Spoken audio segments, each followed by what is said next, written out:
packing for an overnight at the state capitol. No one likes conflict, but with the smack of a fist, I'm a million particles of brilliant light. However, tonight I'm taking the punches. The letter from the House and Senate chairs of the Agriculture Committees is a direct threat to the governor's water agenda, a blunt whack to the nose. I haven't been home for dinner in days, and I can't remember what it feels like to help my boys into their pajamas.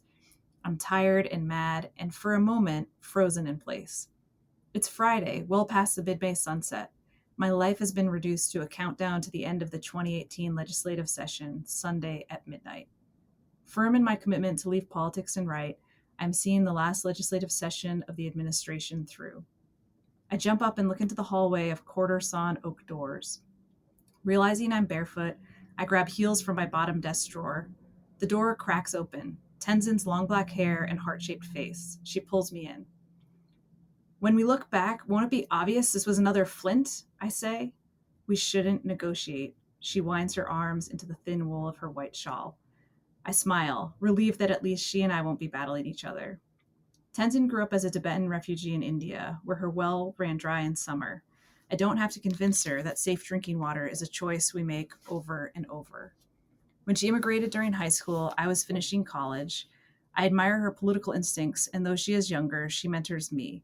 In our jobs advising the governor, our peers are our best mentors. We can't trust the motives of anyone else. Their constituents don't believe drinking fertilizer can kill babies, I ask.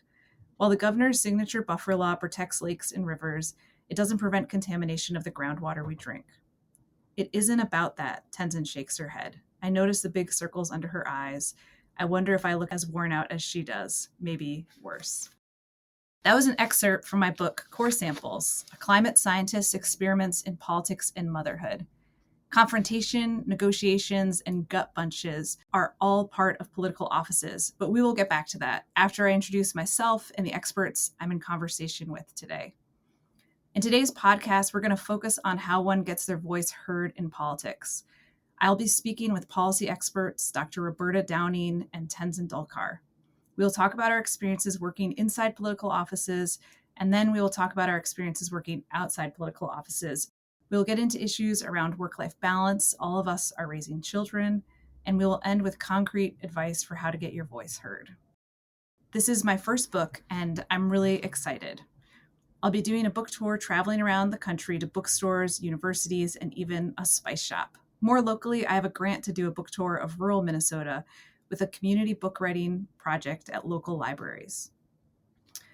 I wrote Core Samples in part in the hopes of bringing science and politics together and making them more accessible. The institutions of science and politics literally belong to us all, but it doesn't always feel like they do. I'm hoping this podcast episode will make your state capital and our national capital feel more approachable. My background is in earth sciences. I got my PhD in 2010 reconstructing periods of climate warming in the geologic record. During a postdoctoral fellowship, I decided to leave academics. I first served as an advisor to Senator Al Franken in D.C. Then I returned to Minnesota, where I led the state's second climate plan before serving as a water advisor to Governor Mark Dayton, where I oversaw implementation of the state's buffer law, a new regulation on farmers to protect water. I was always a writer, but I didn't start publishing my literary work until I left academics. My urgency to write only increased when I became a mother. At that time, I used the pen name E.A. Farro. I'm now publishing under my name, Anna Henderson, though I've hung on to the Farro as a middle name. So next, I want to introduce the policy experts who are here with me today. So you might have heard reference to Tenzin Dolkar in the excerpt at the start of this podcast. She and I served as advisors together for Minnesota Governor Dayton. She was the rail director and covered transportation, agriculture, and rural issues, which meant our work overlapped a lot. Even when it was stressful working at the Capitol, I always found Dolkar grounded and clairvoyant, as in a really great leader. She also serves as a council member on the Metropolitan Council, which is the regional governing agency in Minnesota. Dolkar served as a climate advisor to the city of Minneapolis through a Natural Resource Defense Council partnership with Bloomberg Philanthropies' American Cities Climate Challenge. Dolkar holds a master's degree in social work from the University of Minnesota and a bachelor's degree in international studies from the University of St. Thomas. Next, I want to introduce Dr. Roberta Downing. While Roberta's not a character in Core Samples, she and I had similar paths to policy. We both started as academic researchers and left that work to go to Congress. While my background is in earth science, Roberta's is in social psychology. But we both made our way to Capitol Hill through a fellowship from the American Association for the Advancement of Science. Roberta served as a U.S. Senate Committee on Health, Education, Labor, and Pensions under Senator Edward M. Kennedy. She is now a principal and founder at Harper Downing, a Minnesota-based government affairs firm specializing in public policy, congressional appropriations, and strategic engagement for businesses, nonprofits, and universities. Since leaving her academic position at Johns Hopkins, she has worked for the Federal Reserve Bank, the state of Minnesota, for DC Mayor Muriel Bowser, and Senator Sherrod Brown of Ohio. So I wanted to start out today's conversation with a question for both of you about how none of us started in politics, and I'd love for you to share a little bit about why you left the path you are on to go work in a political office. So this is so interesting, Anna. Like you, I also left academics during a postdoctoral fellowship. For me, the key reason why was, while I really appreciate all the work that's done in academia, the education of future generations, and the ability to make an impact on individuals' lives, I also felt frustrated by the pace in which you could make a difference. I would publish a paper and I would often think, how many people will even have access to this writing? How many people will ever even read it? Versus when you're working in public policy, you can make a change that could affect millions of people. I really wanted to put my energy and passion towards making as big of a change as I could. I started my career working in the AIDS community in the early 1990s when the pandemic was very different then and people were dying in large numbers still. I really saw how federal policies were impacting individuals with very serious health conditions and saw how the interventions that we were doing at a community level weren't enough, that there needed to be more large-scale change. Seeing how policy was written, learning about it was really, really important for understanding how I could make as big an impact as possible in my work. So just a follow-up question, did you find policy work exciting? Oh, it's wildly exciting. I listened to the news differently. I understood what was happening at the federal level in our country. I understood it differently. You had the leaders of the country in meetings with you, with the senator, and got to talk to them directly and got to see them as real people. I found it exciting and intellectually engaging and really loved it. Thank you. Dolkar? So I think I'm the perfect model for when we say you can stop from not knowing something to really being brilliant at something. That's been my sort of journey and interest in public policy. And this is your typical immigrant story. You come into a country and we as siblings all immigrated together. And what that meant is you really had to figure out the context of where you're living. What does that society look like? What does the rules of engagement look like? How do you succeed? How do you assimilate into the country? What that meant is really early on, I realized and recognized the value of government and the value of policy making, because everything from what type of services individuals were getting to what type of communities people were living to what type of school you went to and how the school was funded, everything was designed around policy. Very early on, I had the fortune of working with the League of Women Voters of St. Paul, participated in their leadership program, really stayed active in it. And that taught me both at the same time organizing skill as well as learning the differences in how government function to what policy creation looked like. And then further back, there were a couple of different things that really kind of pulled me towards policy making versus the work that I was doing on the ground, working in homeless shelter or working in domestic violence shelters. I was working with individuals and families and trying to make a difference one at a time. But very soon you run into situations where the systems are the barrier. And the countless of them, I would think about design about how intake process work from somebody to go from homeless shelter to a more transitional unit to rental housing.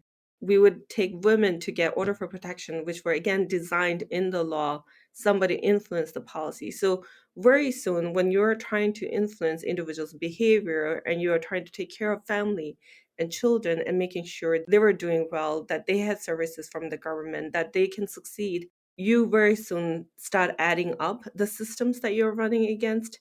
And so very soon I had this feeling like I wanted to make a difference. And yes, it feels really good when you're making difference one person at a time, one family at a time, one woman at a time. Unless you're redesigning the system, it was pretty much like banging against the wall.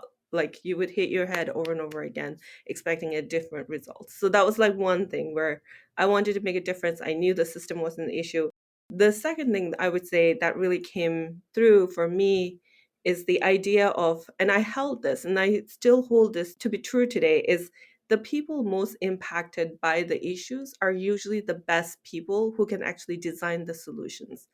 And that is not what I thought was happening in public policy arena.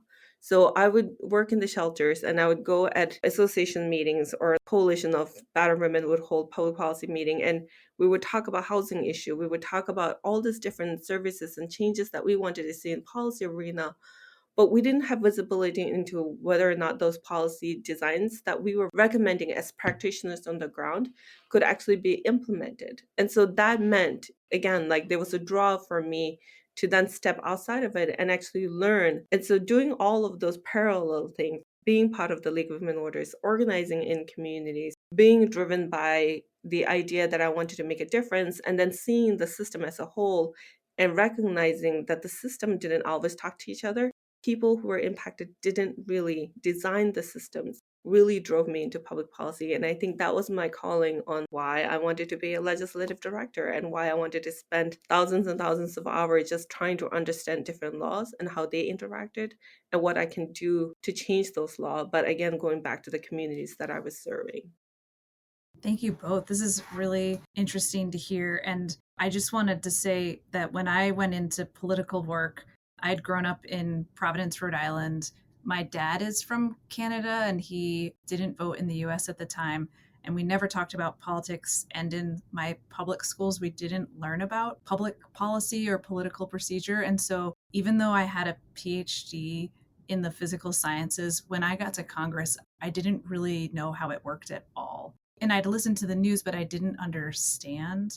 And I think that part of my motivation for writing the book was to the hopes that it seems really unnecessary that people not know and understand how our government works, and wanting people to feel that it is accessible. And I think I just sort of taken for granted that I didn't know how it worked and I wasn't going to know how it worked.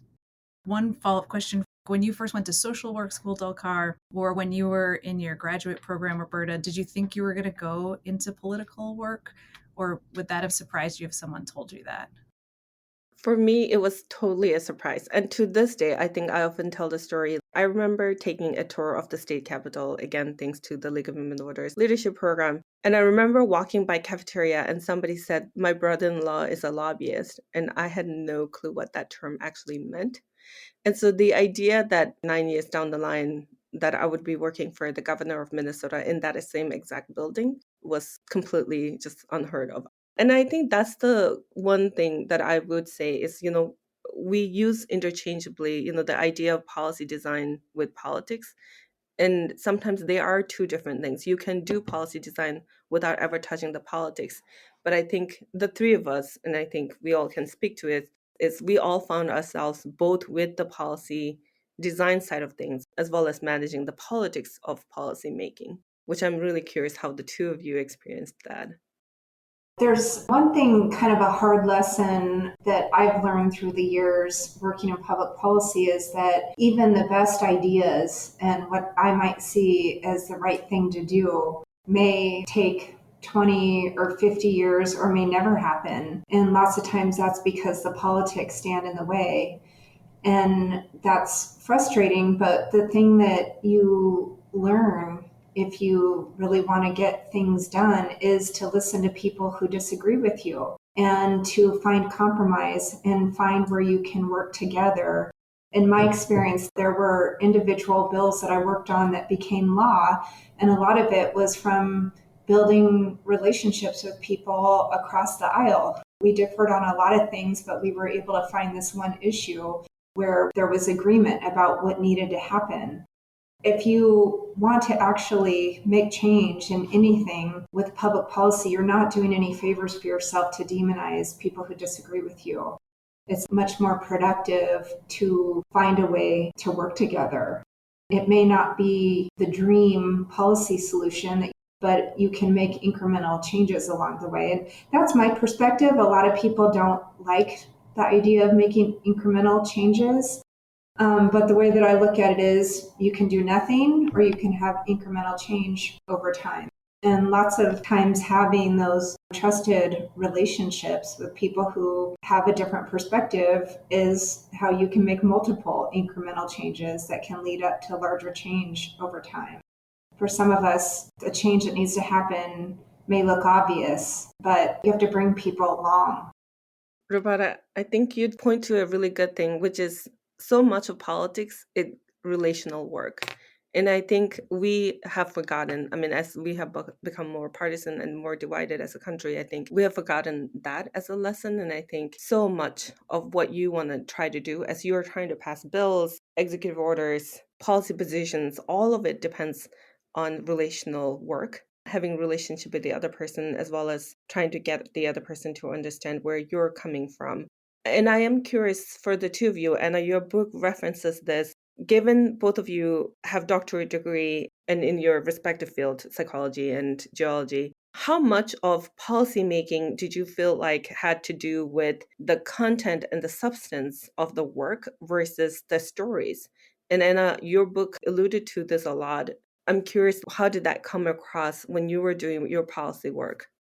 So when I was working for Senator Franken in the Senate, one of the really big bills we were working on was, at the time it was called Shaheen Portman, but it was an energy efficiency bill. So it was focused on addressing climate change through this win-win of more efficient use of energy that would reduce greenhouse gas emissions. And the goal was very much about lowering utility bills that individuals and companies pay for electricity and reducing emissions. That being said, everything had to be carried by a story and understood by a story. And as people came to lobby us, they could send a fact sheet or have like glossy pamphlets, but it really came down to both. So sometimes people would try to just tell a story, then I would need to ask questions. So I stayed focused on the content because I think partly with my science background, like I always wanted to know, but just telling somebody science facts wasn't enough to make the story. So there are problems that are very real. And generally, I found that people recognize the problems. When I worked on water policy in Minnesota, people from the far end of the other political spectrum would tell me that they had run on water policy, like they ran on clean water. So we all wanted clean water, but then how we get there and what that means and like what is the process or like what are the rules or the philosophy of how society works were really different. But then it also is people and personalities and relationships. So it's a lot harder to get something passed if the person proposing it doesn't get along with other people or hasn't worked with them on their pieces. In this transition from not being in politics and not knowing about it to going in politics, one of the things that I found shocking at the time is I had really simplistic ideas about climate action and I understood how important it was, but like I didn't understand why we weren't doing it.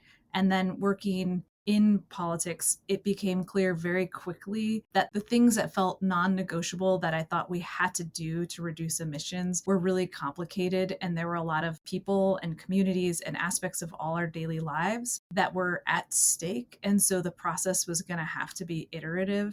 It sounds really simple, but it was very shocking. And on the other side, now when I look at social media, I didn't really look at social media that much then, but it's so much bigger now.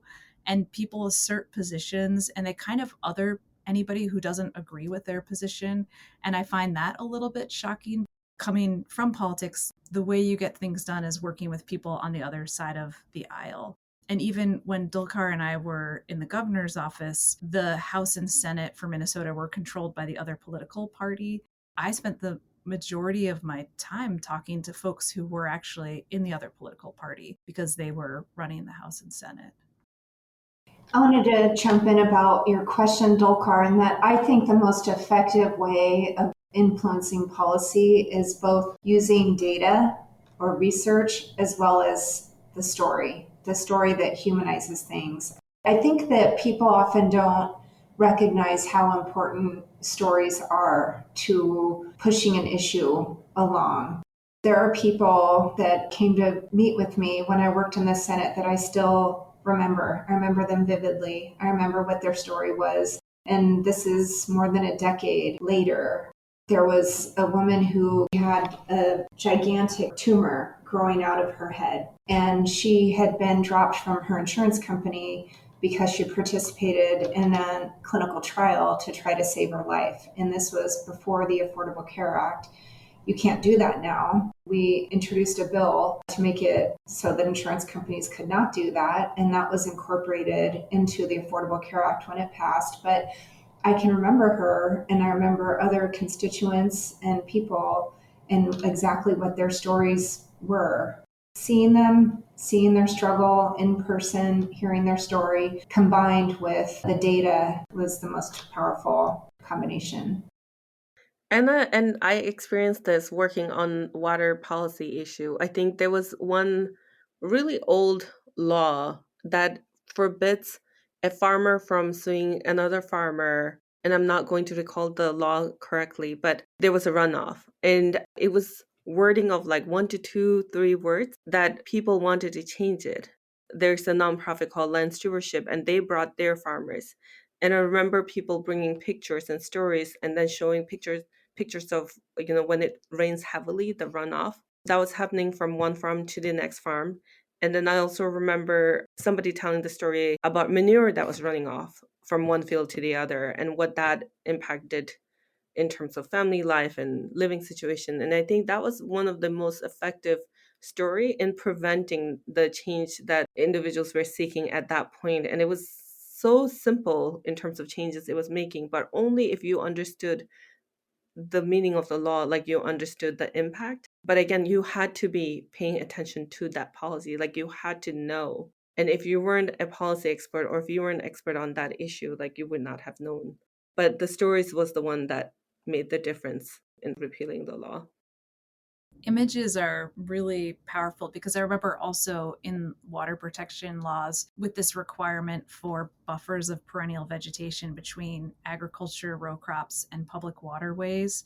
It was a really visible solution. It wasn't necessarily the most impactful thing we could have done, but it was visible. And one of the big arguments for it was an image of runoff coming into the Mississippi River.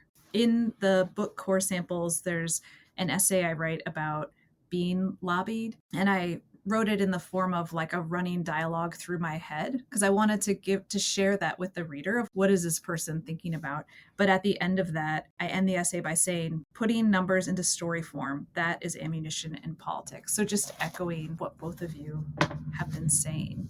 I want to just give listeners a little bit of context. We've all been in this, like the room where it happens, serving as advisors to elected officials and meeting with so many people that have issues that are so important to them. And just to help people kind of understand that work that we did, I was wondering if one of you would kick off with talking about why is it that when folks, they have a concern and they're going to an elected official's office, why are they talking to an advisor instead of the elected official themselves? So it's interesting. Sometimes people find that off-putting. Why am I meeting with the staffer instead of the member of Congress themselves or the senator themselves? And I think people often don't understand how extraordinarily busy that elected officials are. So, for example, if you're a member of Congress or senator, you're flying back and forth to your district, your state every single week. And you might have hearings that go on until 2:30 in the morning. The schedules can be very, very grueling, and there's not enough time in the day for them to take all of these meetings. And so they have trusted staff who take the meetings and who do a lot of the legislative work. And oftentimes it's just as good to meet with the staff as it is to meet with the member, because the staff is going to be the one that does the work. One thing that I would advocate is the importance of having long-term relationships with the congressional staff and the member too. but especially the staff, so that they know who you are, they know what your expertise is. If an issue, a policy issue comes up related to the work you do, they'll reach out to you and ask you, can you review this bill that we want to introduce and give us feedback on it? Or, oh, there's going to be this hearing. You'd be a great witness. Those long-term relationships with the staff is a really good way to have your voice heard. So when we took meetings with folks who had concerns, and then we would communicate back to our elected officials, and I know it works differently in every elected official's office, but maybe Dolkar, do you want to say something about how you communicated with the governor or what that looked like? Yeah, as the policy staff, your job is to become the expert on the topic that you're advising on, whether it's like one topic area or multitude of topic areas. And it is also your job to keep the pulse on what is happening and what the stakeholders are saying and what the trends are, what do the public want. You'll read through or skim through thousands and thousands of letters and phone calls that come through the office. So you get a general sense of where the public stands. And so by the time you approach your principal, in our case, it was the governor, in Roberta and your previous case, it would have been the senator, you pretty much are coming to the table and advising the governor and saying, here's the position that I think you should take. And here are the reasons why. And it could have been a 10-page memo that you have written or people have written to you that you have compiled. But your job is to make it as succinct as possible with the data, with the story, and say, here's the position I want you to take. And if that person says, and why, and then objects or takes contrary position, then you can have a counterpoint for every one of them. And you can say, I've looked at every point of angles. I've looked at how this could go 10 different ways, and this is the best course of action. I think that's the level of confidence we need to have as a staff. I was very fortunate with Governor Mark Dayton in the sense that he was a policy wonk.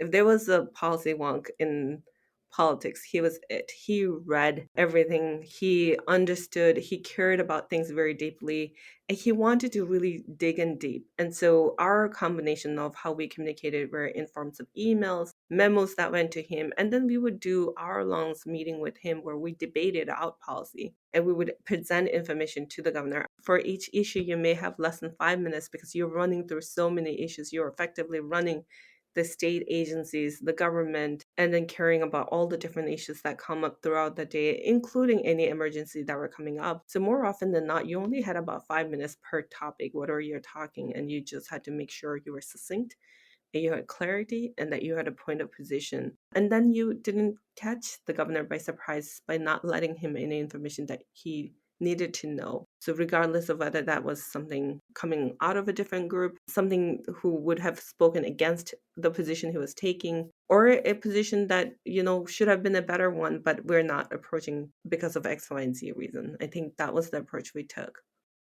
So just to kind of reiterate, we were taking lots of meetings with different folks, and that information was getting boiled down and shared in some form, text or memo or verbal communication to the elected officials. When I worked for Senator Franken, we sent him home with this giant binder every night. So it was like written memos. He would sometimes call people in the middle of the night because the time that he was getting home from like all the different meetings and events he went to might be like midnight or a time when I had 2 little kids like being asleep. It was really exciting to work for somebody who's so engaged, but then also intimidating. But any memo I had sent, I would have by me in bed in case I got called so that I'd be able to answer questions.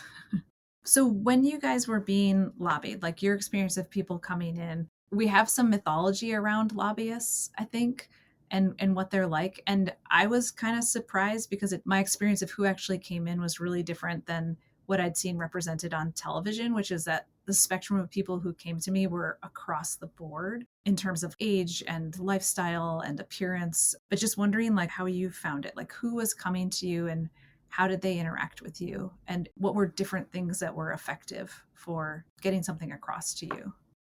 So the minute you choose to act and go in front of your congressional offices or your elected officials or governors or other forms of elected officials, you're showing up because you're concerned about something. You're impacted by something and you want to see a change in the law. And you can either come to inform or engage, or you're coming because you have an ask. But the other part is what is still very true is there is a professional group of lobbyists, legislative director, government relations director, individuals who hold a position and their entire work is driven by holding external relationships and maintaining relationships with different offices.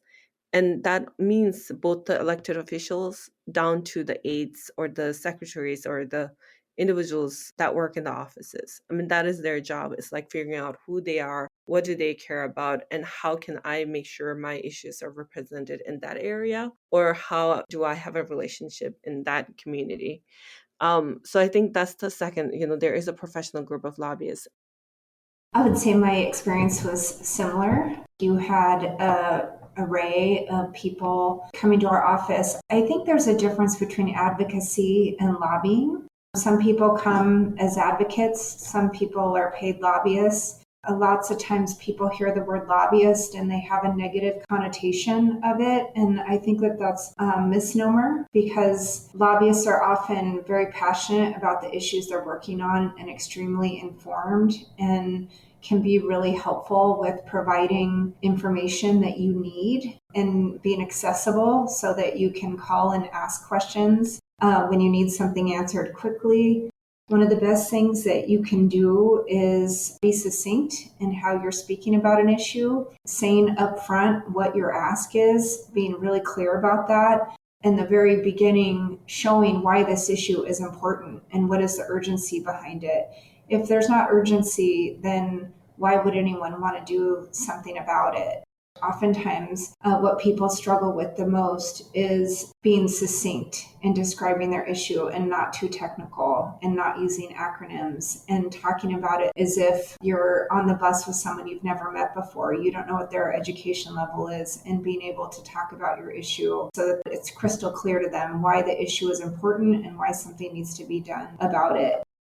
Just an example of this, what gives something urgency, because I felt like that was a thing people really struggled with. The essay that I wrote in the book about being lobbied, the people who are lobbying me, there's something they want, but it's almost like they feel like it's rude to state it too directly. So I'm not clear why they want it. And then it doesn't have to do with the state of Minnesota, and I'm working for a Minnesota representative. And that was something that would happen, that people might come lobby us about a public lands issue in Utah, which might be important nationally to everybody, but is not primarily going to be an urgent issue for a Minnesota senator. But just some examples of what might make something urgent is if a bill is coming up where this issue would be in it, like the farm bill is coming up. If constituents are impacted and if you have those stories. One of the big differences between state politics and federal politics was that at the federal politics, when you have a hearing, the people who testify are negotiated between the leaders from the different parties who are leaders of that committee, and there aren't tons of people testifying. People can't just show up in DC and testify, whereas at the state level, anybody can testify. And so one of the things that advocacy groups do is they help bring people to the Capitol and support them, show them where to go and when to show up to tell their story at hearings, which I think makes those local politics a little bit more, we understand that urgency and it's part of our community. But then also things that can make an issue urgent are economics or cultural reasons. So I'll tell you guys this story, and then I have a question related to it. So one of my early days of being a lobbyist as a legislative director was actually coaching community members to come and testify. And I was lobbying on the Asian American issue, Asian Minnesotan issue. There was a domestic violence bill that I wrote like 70% of what was proposed. It was something that I was passionate about. I had researched it. I had written about it for a really long time. And I had prepared all these amazing women who were survivors of domestic violence or sexual assault and coached them through testimony. And they gave some of the most powerful testimonies. And the question I have for the two of you is, sometimes I think about timing, right? Yes, I had amazing testimonies and the bill still didn't make it. This was when I was still green as a lobbyist and I didn't fully understand the power of politics, and the timing just didn't match up, and I didn't have the political will of certain individuals who wanted to make it happen. And so the question for the two of you is, like, for anybody who's looking from outside, You can take any number of issues. You can take climate change, you can take gun violence. And you think about organizing that happens on the ground, the number of people who show up, the public support that comes out, and it doesn't always translate into then law. I'm referencing the gap is timing and politics.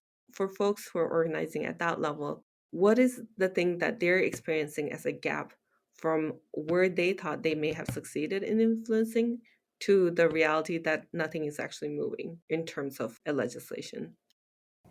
At least in Congress, it is hard to get legislation passed.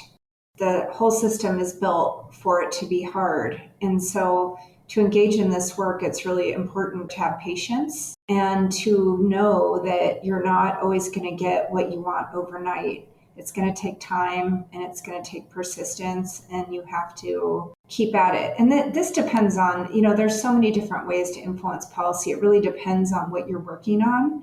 For the most part, a lot of larger legislation, it takes years to get to where you want. And that's how it is. And it's hard. That's sometimes hard for people to grapple with. When I worked for Governor Dayton, there was a bill that we pushed, which was not at all successful, to require that well water be tested when a property was sold. So in Minnesota, maybe a quarter of people have private wells, and these are not regulated by the state. So the water was tested when the well was drilled. Oftentimes people don't even realize that they're on well water and not on municipal water. And there are contaminants that can get into their groundwater. And those contaminants have no smell and no taste, and they can definitely impact their health or even cause diseases that are going to be deadly. So we wanted to have a requirement that you have to test water at the point of sale of a property. And this felt like a really compelling story and a compelling idea. And we had a senator who, like at the state level, who was supporting it. And then they actually backed out because there's a lot of economic reasons that this is complicated with like the sales of property and how that works. This is another complication in selling houses that could add expenses. And so there are reasons that people are not excited about it. And the way that I made sense of this is no one can see the pollution, no one can taste it. They don't even know they have these wells. It's like you need a shared narrative. And I think sometimes that stories are like viruses. And this is a virus that had like not spread. So there were some people that knew the story, but there wasn't a way for it to pass from person to person and become an idea that was compelling. And people were willing to deal with the hardships that would come with having this new requirement. And I like your reference to the narrative and storytelling. I mean, I think we keep going back to the storytelling. Like, yes, you need to have data and research. Policy is about socialization and like what is acceptable as a society. So you could very well have an issue like healthcare. It took so long for everybody to say enough is enough. We all like the most basic thing you can do is make sure everybody has access to affordable healthcare. And I think that socialization took time. And I think about the fact that so many of individuals, like over 30 years, worked on climate change. And people presented the data, people presented the science, and there was that question of why could we not move the policymaker, the decision maker? And again, socialization, like it took the public conscious where everybody just understood it at the most basic level, like climate change impact is happening. People had to see it. Every farmers had to experience the different weather changes. Every city staff had to see it with the impact on public works, whether it was roads, sewage system, or homeowners had to experience it when there was a historic flooding, for that level of consciousness to rise so that there is then created the political will. So I often think about narrative in that way. It's the level of consciousness we can raise. I'm curious, all of us are working outside political offices right now, and we have different types of roles. And so, Roberta, I'm wondering if you would share how you prepare for a meeting with an elected official and what you do in that meeting. So, kind of being on the outside and trying to have that influence. So, one of the things that I found throughout my career is that I often end up being a translator and a facilitator. Particularly as a social scientist, I have worked a lot for years with people that speak in really complicated terms about things. And then when you're working in public policy, you want to be really clear and succinct and talk in plain language. It's really, really key. And oftentimes that can be the hardest thing for real in-depth experts, to take a bird's eye view or to talk about their research or their company or whatever it is that they want to talk about in terms that will be understandable to a non-expert. And so in preparing for a congressional meeting, that is often where I spend the most of my time. One, in helping with drafting talking points for a client, but also in developing a leave behind. So usually that's a one-pager or a series of one-pager that describe the issue. The leave behind often has to go through multiple revisions for the exact reason I just talked about, to make it accessible in plain language so that literally anybody who picks it up can read it and understand it. Or the way that I often put it is, you can hand it to a member of Congress who's walking down, reading it while they're walking down the hall, and they need to read the whole thing, understand it, why it's important, what the ask is before they get on the elevator to wherever they're going next. And that is a really, really hard thing for people to do, but it's a really important thing to do.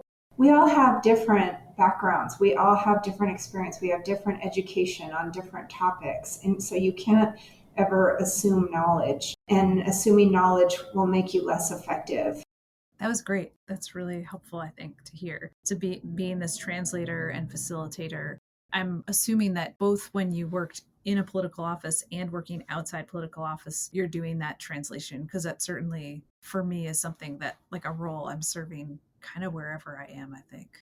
Yeah, it's really interesting. I've been working with people that work on issues that are completely different, that I have no background in. And so how they pitch their work to me, I kind of have my hat on as a congressional staffer, as if they're coming to me and lobbying me. I think all of us that have been lobbied, you learn a skill for asking critical questions, or often clarifying questions. Thank you. So you're not working as a lobbyist and you're not working in a political office, but you are working to help shape or influence public policy. There's kind of like a whole ecosystem out there, and there are paid lobbyists who are most directly working with elected officials, but then there's a lot of other people who are part of this ecosystem.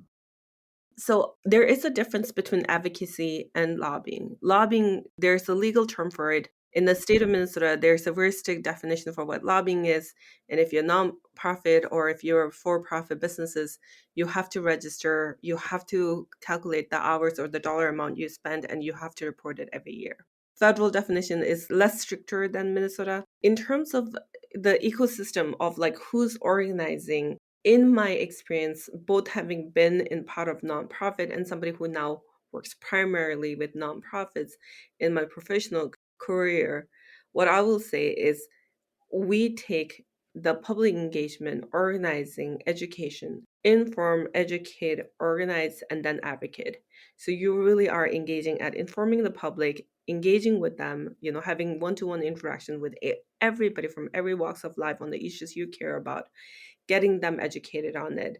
And then you're turning them around as advocates. And the most simple, easier way that I think about is the early days when there wasn't a policy around solar energy or allowing solar or a renewable energy policy framework. More often than not, the first individuals who were sort of the brave citizens who went out and got solars when it was really expensive, they then turned around and became advocate for why solar was so great at reducing energy bill, why it was great for climate, and how it was actually a very, very durable and sustainable way of getting your energy sources. And that's one way of like how folks can turn around and be an advocate. And what nonprofit ecosystem does is they work in so many variety and different diverse sector, and they directly serve a very specific group of people. So if you take some of the nonprofit organizations, they organize the rural community or they work for the benefit of economic growth in rural communities. And a core part of their work then is engaging the very community members that live in their neighborhoods and then turning them around as advocates and bringing them to the state legislature or to the governor's office or congressional offices and speaking on what they're experiencing and telling their lived experiences as stories. And I think that is where the nonprofit groups does really good job. Somebody who has started with the League of Women Voters, I often think about this one woman, and she said she's a member of League and she donates because she knows there are people who are organizing and who are advocating for issues that she cares about, and she doesn't, as a regular citizen, have to show up at the state legislature. And that's what I think about what nonprofit ecosystem does for our community and the civic infrastructure. When we think about professional lobbyists from private sector, different industries, you have a group of nonprofit activists or advocates who are dedicated, who are passionate about the community they live in, passionate about the issues they work for, and are turning around and engaging in public policy design. So the NGO sector is helping serve a societal need of raising certain issues and being able to put time in or follow the laws so that not all of us at home have to track everything happening at the legislature. I don't know if either of you guys remember the exact number, but the number of bills introduced in a legislative session is like thousands, and it's a lot to track. And you worked through the League of Women Voters, and that was a way to get tied into political organizing. And I wanted to take a moment to talk about other ways that voices could be heard. So if you own a business, you could hire a paid lobbyist, but just for regular people out there, you can call your elected official's office. When I was working for elected officials, they would ask for those call numbers and they would be reported to them. So it was really, really important how many people had called on an issue. You can write letters, you can send emails. Roberta wrote a book chapter about ways to get your voice heard in politics for researchers. And in there, she talked about that there are forms that you can follow. So NGOs are out there and they will put together a form with some of that content about bills that are out there that are relevant, where there's an immediate urgency. So you can also testify at your city hearings or state hearings. You can meet with a staff person, and then this, like, not going it alone, but working with an organization, an NGO or a volunteer group is a way to get some support and also to make it social. Yeah, just to add to that, Anna, the first time I ever called my senator or member of Congress, I was daunted. And this is before I had worked on Capitol Hill. I was nervous about who was going to be on the other line. And what's funny is now I know it's an intern. They're taking thousands of calls every day, and they're totally used to having people call and share their opinions. And I say that for people that are just getting started in this. You don't know what it's going to be like, and it can be intimidating. But it's really important to recognize that this is for everybody. Our elected officials are elected to represent us. And so if they represent you, they need to hear from you. And that is your right. There's no reason not to be heard.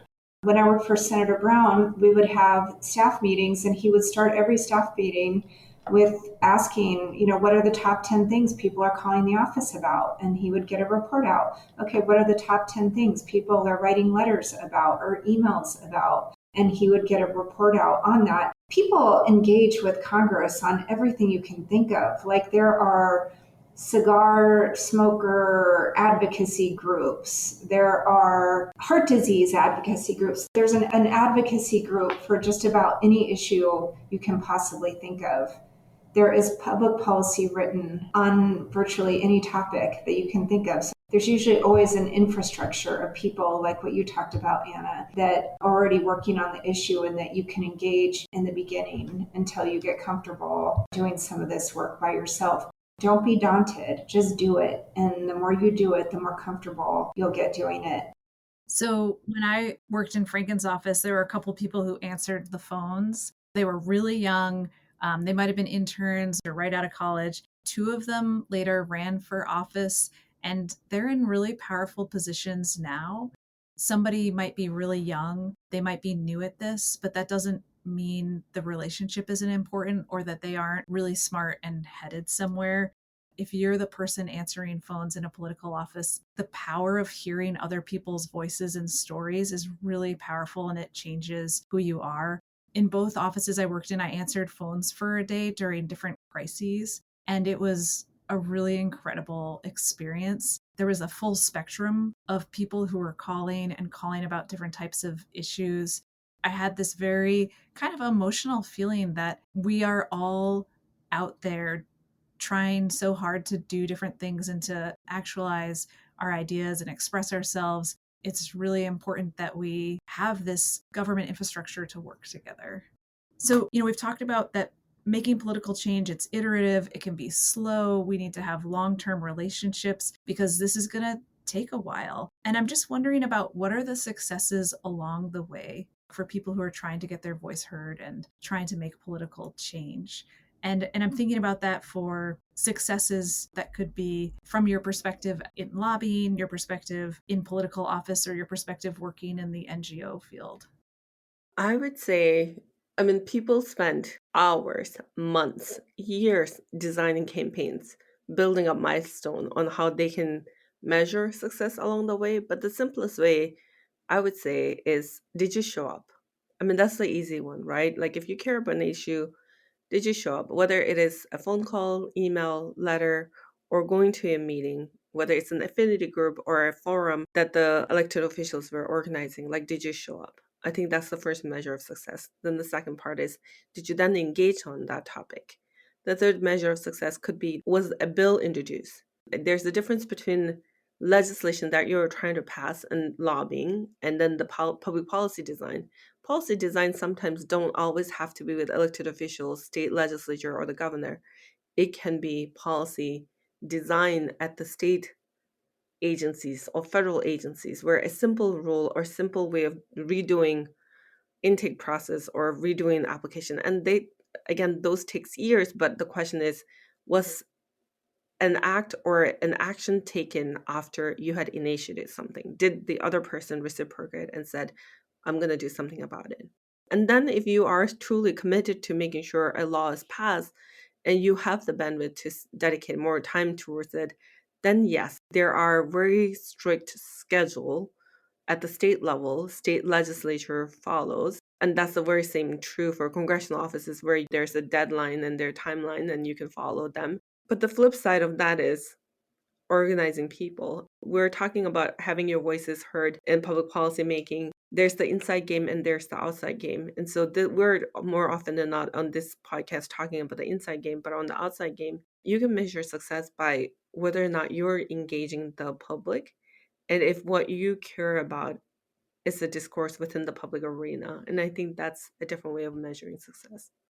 I am curious if somebody who was listening to the podcast is looking for a lobbyist, what would be the key skills you would look to make sure that your lobbyist has it?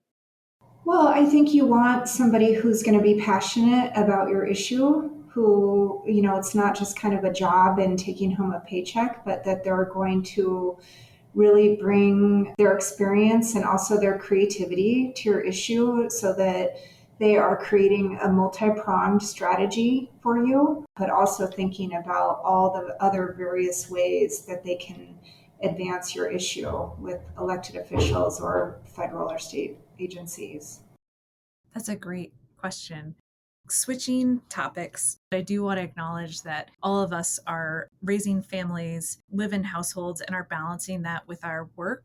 For anybody out there listening who has any kind of family responsibilities, caring for older parents or children or other family members, that doesn't mean that you're not able to be part of the political process. And I made the decision in writing core samples to include intimate personal experiences in the book, with the hope that sharing that full spectrum of the human experience would really humanize science research and humanize the political process, and in that way make them relatable and feel more approachable. And I was just wondering if each of you might be willing to just share something about what it means to be balancing that, or what value you think it brings to political work to actually, be balancing that with family responsibilities. So I think depending on what level of government you work in, I think the work could get easier. But I think, and I know this to be true for myself, when I was working as legislative director and then working for governor, legislative session was my busiest time. And particularly May and certain deadlines, it was the norm to work till midnight or so. And I don't think I could have done that work without a strong family support. And in your book, you reference your husband, Dan. You referenced not seeing your kids at times, not being able to put them in beds. And I think May was a particular time where all of us just stayed at the state capitol. And I know the book goes into it in more details on what that looked like. And the governor stayed up till 2 to 3 a.m. His doors were open. You could call him at 5 a.m. And that meant all of us worked. The legislators worked really hard. And I knew there were a lot of women legislators who were young mothers at that time who were taking care of their kids and still doing this. It's a time in the period when there's a calling and you do it. Would I do it again? Probably not. But, it's doable with the support of your family. And I think that matters the most. I agree with what you're saying. I mean, one thing that I'm always really cognizant of is public servants are making often incredible sacrifices by doing their jobs. One thing I really appreciated in the book, Anna, was all of your honesty around those kinds of sacrifices because they're often invisible to the people that you're working with. I often think there's only 24 hours a day, and where are you putting those hours? I mean, I have a very supportive family, a very supportive husband. I had it about as good as I could have had it. And each one of my jobs, people have always said, oh, this is a very family-friendly place to work. And if you need to leave early because you have to pick up your kids from daycare or you have a sick kid, it's fine. Don't worry about it.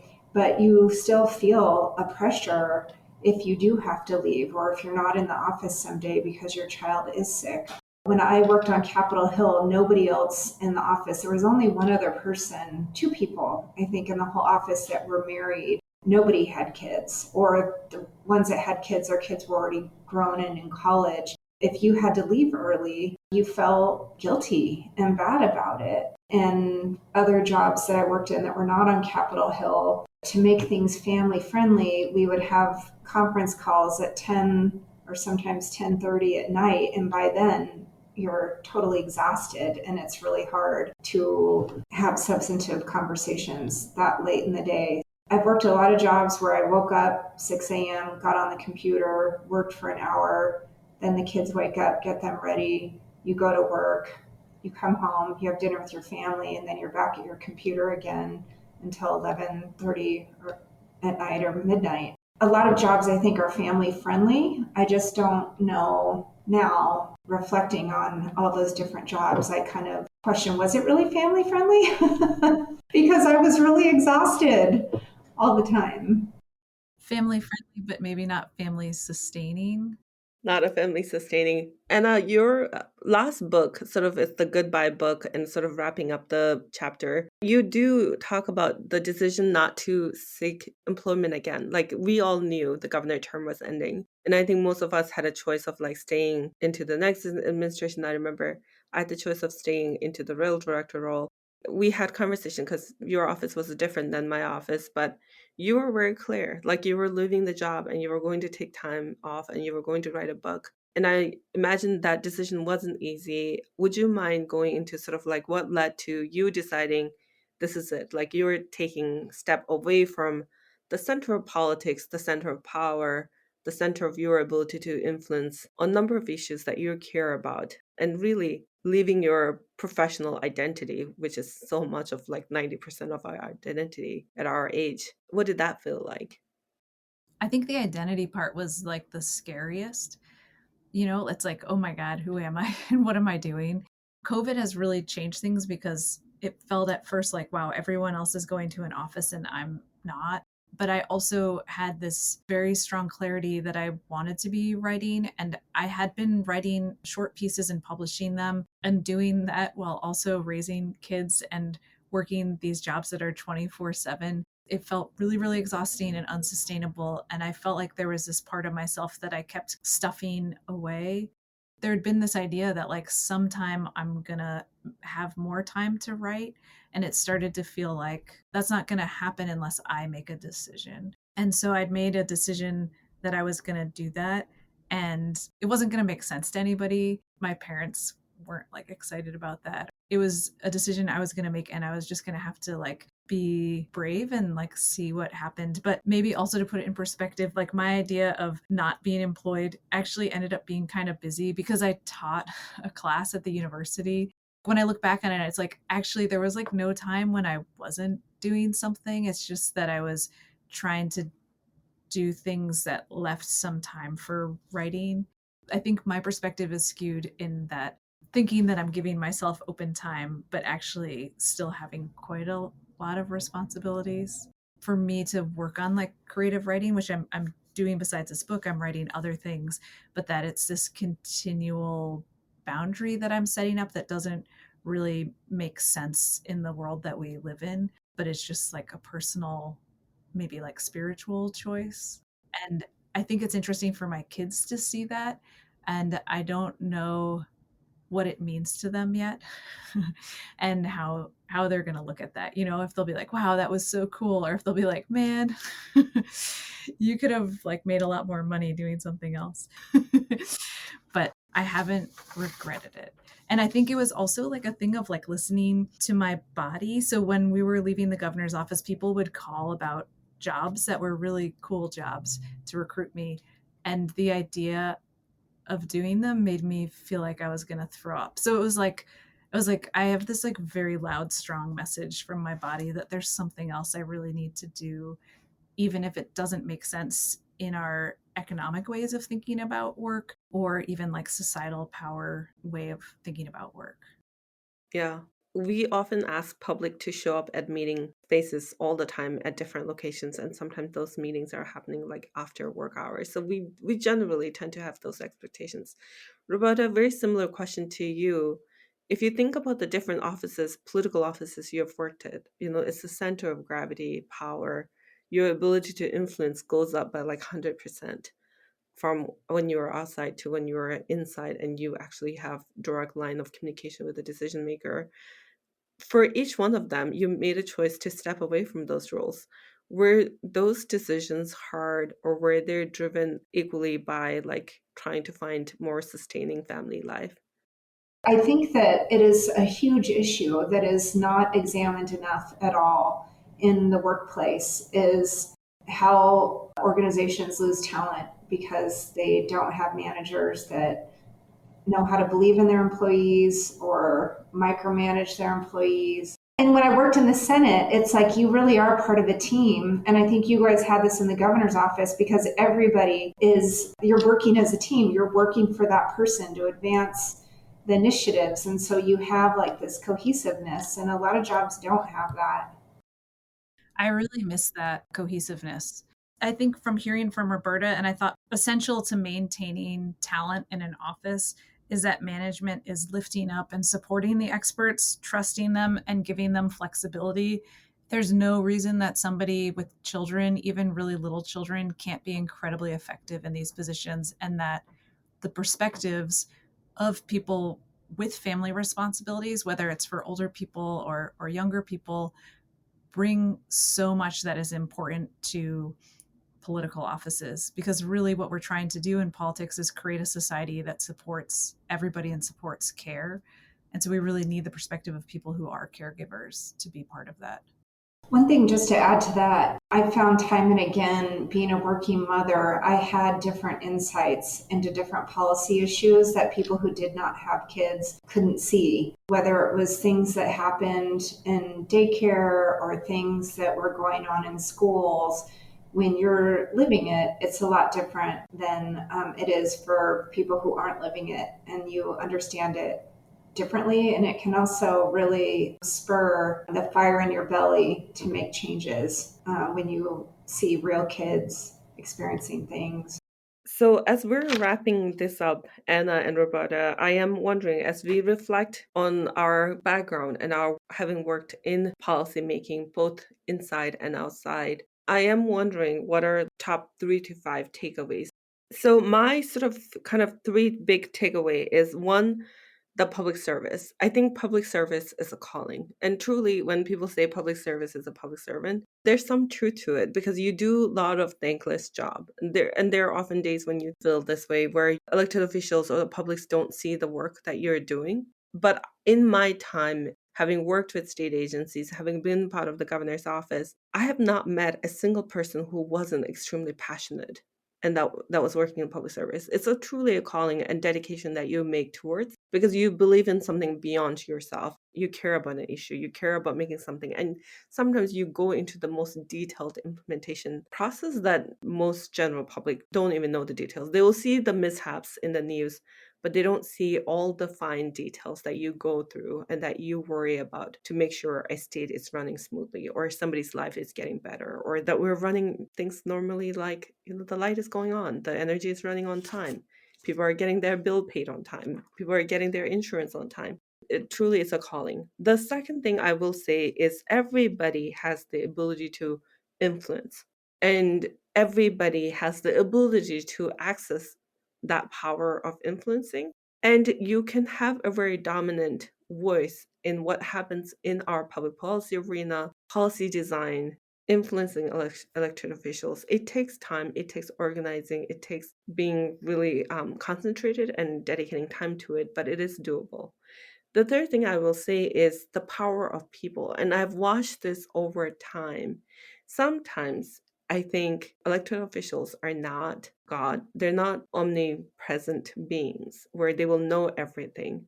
And sometimes I think the public is ahead of where the politics are. And we have watched this over and over again, where the organizing of people really leads to massive legislative change, that people work at it, people get really smart, they organize, they strategize, and they make it happen, and they create the political will.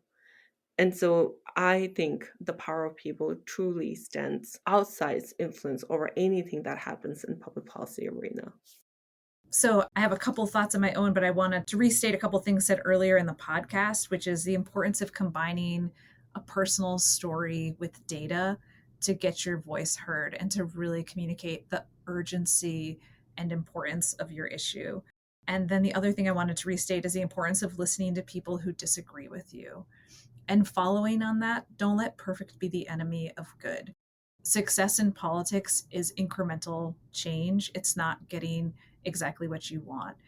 We are working together as all different kinds of people in your state and in this country, and we have different perspectives.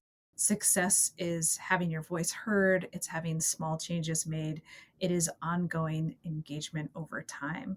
In terms of going to speak to elected officials' offices, I can't overstate the importance of just being polite. Just be a nice person and don't underestimate the staff. They might be young, they might change jobs. Those are jobs that do turn over, but the people who are in them are going to remain relevant. So the person you got to know in your senator's office is now a high-level person working at the state. They're still probably important to know. So it is worth your time to get to know them and remember that they're people. My final thing I'm going to say is that if you're having a meeting or if you're making a phone call, you're sending a letter, to ground that communication. So elected official offices are working on so many issues, and to use plain language, to start by explaining things, to tell them who you are and where you're coming from and why you care about the issue. Well, Anna, I really want to thank you for bringing us together today. It's been really fun to talk with both of you, and especially after reading your book. Your book really shows a perspective that I haven't ever seen out there of what it is like working in these jobs, being on the other side of the table, and the personal perspective that you brought to it as well as a working mom, and the path that led you to engage in that work. So thank you. The book is a ton of fun to read and also really, really informative. I very much enjoyed reading it, and I know others really will too. Thank you. Thank you both so much for joining me and sharing your stories and experiences. And thank you for reading core samples. I'm really excited, and I'm excited to get out on a book tour, and I'll be traveling around the state and traveling around to different parts of the country. And I can't wait to have conversations and learn from folks who are out there. This has been a University of Minnesota Press production. The book Core Samples, A Climate Scientist's Experiments in Politics and Motherhood by Anna Farro Henderson is available from University of Minnesota Press. Thank you for listening.